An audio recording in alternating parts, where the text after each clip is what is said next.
Salut à tous et soyez les bienvenus à la communauté Excellence Académique.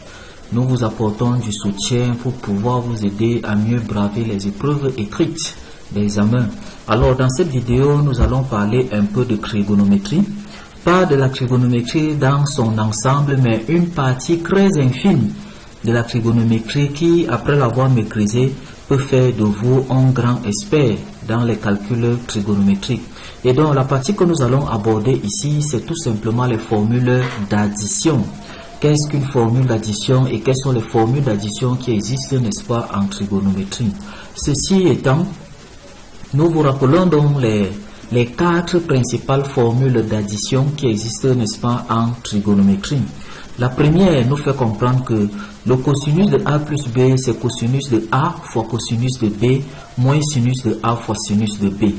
La seconde formule, cosinus de A moins B, c'est cosinus de A fois cosinus de B plus sinus de A fois sinus de B. Remarquez le jeu de signes dans ces deux premières formules.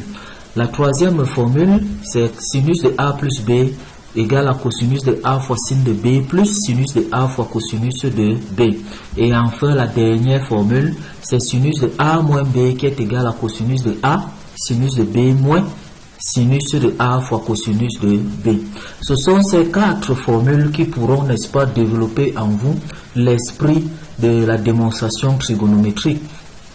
Et plus précisément, à partir de ces quatre premières formules, vous pourrez, n'est-ce pas, en découvrir et développer d'autres formules pour les démonstrations trigonométriques. Alors, comment utiliser ces formules et dans quel but précis? Bien sûr, c'est pour démontrer certaines égalités qui nous seront fournies. À titre d'exemple, donc, nous allons prendre cette petite démonstration qui consiste à montrer que sinus de 2 fois pi sur 5 est égal aussi au sinus de 3pi sur 5. Voilà notre tâche. On voudrait montrer que sinus de 2pi sur 5 égale au sinus de 3pi sur 5. Et donc, nous commencerons par un constat. Celui de savoir que 2pi sur 5 plus 3pi sur 5 est égal en fait à pi. En d'autres termes, 2pi sur 5 et 3pi sur 5 sont des angles supplémentaires. À partir donc du fait que 2pi sur 5 plus 3pi sur 5 est égal à pi, je vais tirer 2pi sur 5 qui donne simplement pi moins 3pi sur 5. Alors, s'il faut calculer le sinus de 2pi sur 5, sachant que 2pi sur 5 égale à pi moins 3pi sur 5, alors le sinus de 2pi sur 5 sera aussi le sinus de pi moins 3pi sur 5.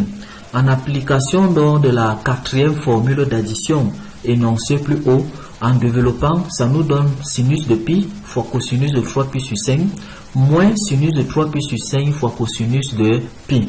Et nous savons que le sinus de pi c'est 0, le cosinus de pi c'est moins 1. Et en multipliant 0 par cosinus de 3pi sur 5, ça nous donne bel et bien 0. Et moins 1 fois moins sinus de 3pi sur 5, cela nous donne tout simplement sinus de 3pi sur 5. Voilà donc, nous démontrons que le sinus de 2pi sur 5 est égal aussi au sinus de 3pi sur 5. Je vous remercie donc pour votre aimable attention. D'ici à là, nous vous tenons informés que nous vous offrons des cours de soutien académique pour mieux assimiler, n'est-ce pas, ces connaissances-là dans les mathématiques, informatiques et puis physique, à travers des cours bien élaborés, des exercices d'application, des exercices de consolidation et des évaluations pour jauger votre niveau.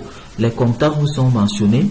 En cas de besoin, appelez-nous. Nous travaillons tout le temps au lycée classique de Mokolo et réussir à votre examen, c'est véritablement votre objectif. Pour le concrétiser, ce sera notre mission. Merci et à très bientôt.